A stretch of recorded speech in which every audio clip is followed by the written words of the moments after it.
Well, a long-term survey of 16,000 boys and men suggests more than 1 in 3 Australian males have engaged in intimate partner abuse in their lifetime. The startling data from the Australian Institute of Family Studies has been released this morning by the Social Services Minister Tanya Plibersek, and she joins us now from Sydney. Good morning to you, Minister. Good morning. This is such sobering news, isn't it? Because you would have thought over the last decade of the work that we've done on intimate partner violence, on understanding gendered violence and its drivers, that we would have seen an improvement. But this appears to look like we're going backwards. Yeah, there's some very concerning numbers in this report.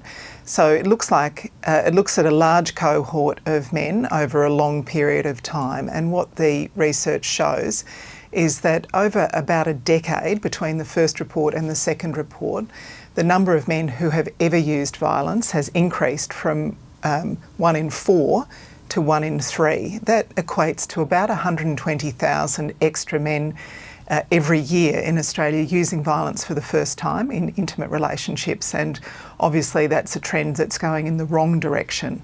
The report's also important though because it gives us some really good insights into what makes it more or less likely that men will ever use violence in an intimate relationship. So it shows that men who have good mental health, who have good social connections and social supports, and who have a good relationship with a father or father figure when they're young, are all less likely to use violence in their relationships. So, Bridget, you're right in saying that there's some very concerning figures in here, but it's this type of information that shows us how we make it less likely that men use violence that's really valuable as we design our approaches to combating violence. Yeah, does it suggest to you that, I mean, given that over that decade now we've seen 1 in 3 men suggest that they've been engaged in some sort of intimate partner violence, that those social supports over time have frayed or weakened for a lot of families, and particularly for men as fathers? Look, I think a lot of people in recent years have reported social isolation and loneliness as bigger features in their lives.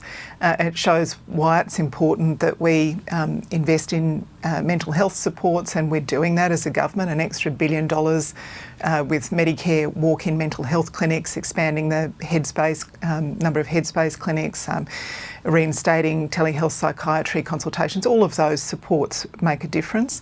It shows why it's important that we are investing to help women as they leave violence, with the $1 billion extra for the leaving violence payment, the extra housing, an extra $1 billion for that, 10 days paid domestic violence leave.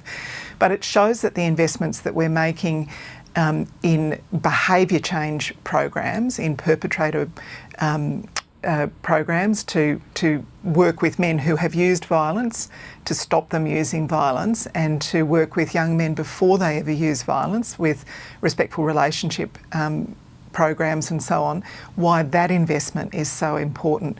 The best way that we can protect women and children from domestic violence is to make sure it doesn't happen in the first place. And this study gives us some really good insights into how we can do that. Yeah, one of the protective factors that appears to suggest is getting in early with dads of boys, because that seems to be such a causal link to using violence later in life. For you now, as you come into this portfolio, what sort of additional programs, how can we get in much earlier? Because to me it sort of suggests that once you get into school, once you're a teenager, given all of the online information that you're subjected to at the moment as a young man, actually we need to be so much earlier with families in need. Yeah. Look, I think we've got a really good opportunity. We talk a lot about child and maternal health. I think we have to be talking about child and parental health. We know that even before a baby is born, the environment that it's growing in influences that baby. Maternal stress, for example, influences an unborn baby. And so we need to be working to strengthen and support families from those earliest days. Even things like paid parental leave make a difference here, because if you take a little bit of financial pressure off that family, it perhaps makes those months before a child's born and immediately afterwards a bit better for that family. But we've got to work from the very earliest days to talk about why those fathers and father figures are such important and positive influences in young men's lives. And of course, I think it's important to say as well, it's not always a father that's there and available. Sometimes it's a grandfather, sometimes it's another male relative, or a teacher or a sporting coach. It's really important to talk to men about how they can be a positive role model for the young men and the boys in their lives. Can I ask you about a separate topic? The death of an Aboriginal man in Alice Springs who appears to have been held down by police officers in a Coles supermarket, was on the NDIS, had a lot of interaction, according to his family, with social services. Another death in custody of an Aboriginal person this year. I believe there's been 8 or 9 so far this year. For you, what issues does the death of this young man raise? Look, I think it's important to allow proper investigation. I've only seen what you've seen in the news reports, and I wouldn't want to comment before there's a proper investigation of all of the circumstances. Any death like this is a tragedy, particularly when you hear that someone has had interaction with the NDIS and perhaps requires greater support. It is particularly a tragedy, but I don't want to comment on the details of it. All right. And Dorinda Cox will join your ranks. How did this happen? Have you got any insight into why she jumped ship? Well, no. Again, I read the same news reports that you do. I'm very pleased that we'll expand our excellent Western Australian team with a new member.